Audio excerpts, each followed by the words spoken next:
Good day, and welcome to the Gaily News, your daily roundup of the top LGBTQ+ stories. I'm your host, Elliot Bright, and today we're locked into the freshest developments from Tuesday, February 10th, 2026.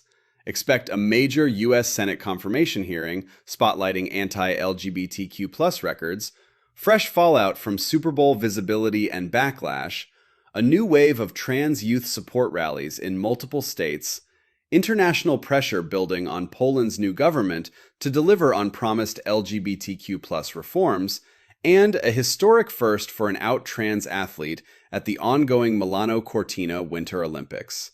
Let's roll. Starting in Washington, D.C., the Senate Judiciary Committee held a confirmation hearing today for Pam Bondi as Attorney General, and LGBTQ+ groups are sounding every alarm.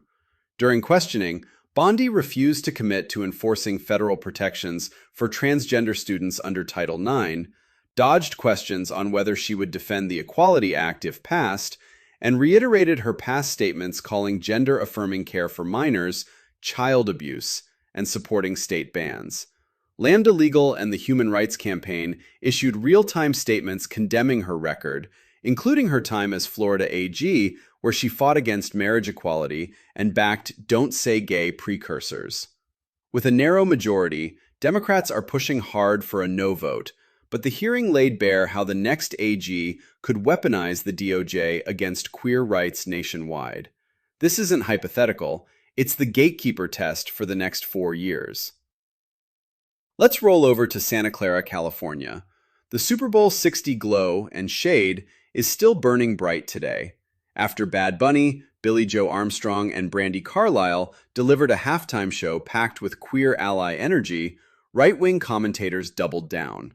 Fox News host Jesse Waters called it woke propaganda, while online harassment spiked against openly gay Patriots cheerleader Jeremy Greer, who performed at Levi's Stadium and went viral for his routine.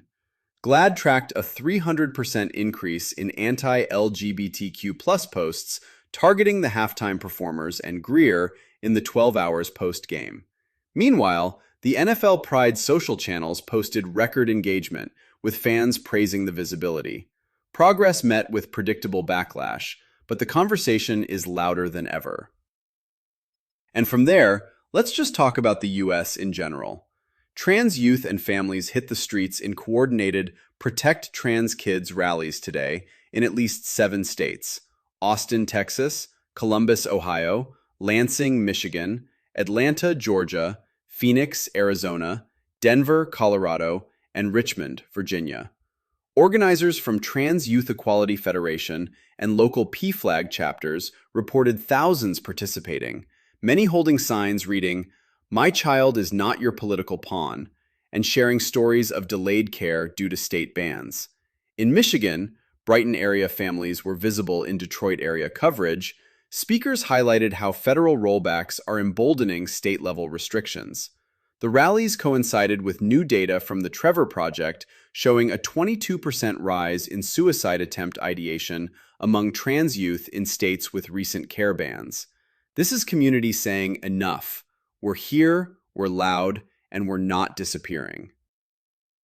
Now let's jump over to the EU.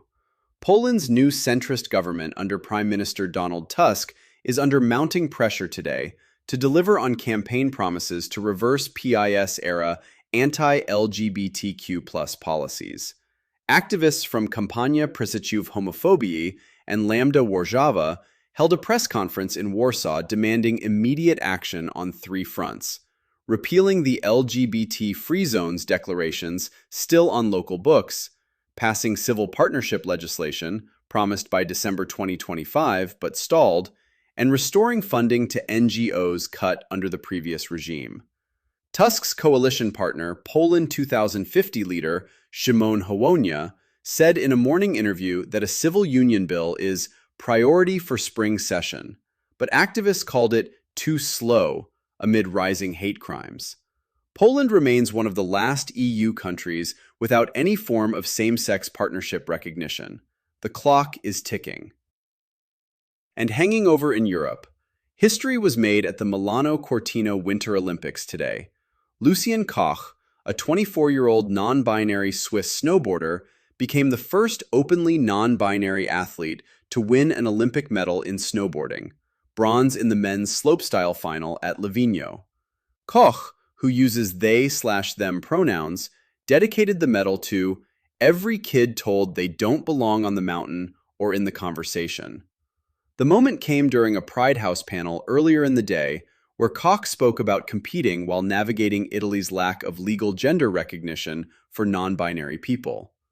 With 44-plus out LGBTQ+ athletes at these games, Koch's win is being celebrated as a breakthrough: visibility, excellence, and defiance, all in one run. That's your Gaily news for today. Timely, fierce, and unapologetic. See you tomorrow.